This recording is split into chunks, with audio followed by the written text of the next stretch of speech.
To replace the grille, I want to start by removing the Toyota emblem, just because it'll be easier to do with the grille secured on the vehicle as opposed to it flopping around in my hands. I'll show you the tabs that you have to pry on after it's off because it'll be easier to see, but basically you can feel 3 different tabs that you can push on, and this should pop right out. 1, 2, and next remove all the 10mm nuts that are all around the grille. They might break, and if they do, just get some new nuts because the new grille comes with the new studs.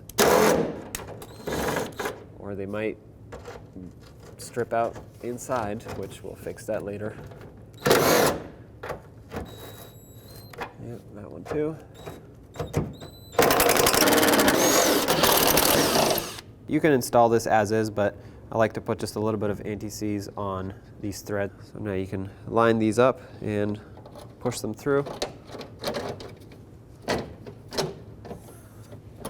Start on your nuts. None of mine broke with this. None of mine broke with the stud in them, so I'm able to reuse all of them. But if for some reason you need new nuts, just go ahead and get some.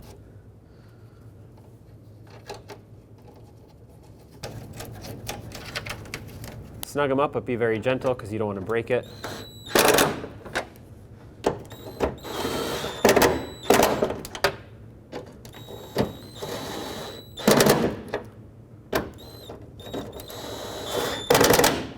These don't have to be very tight.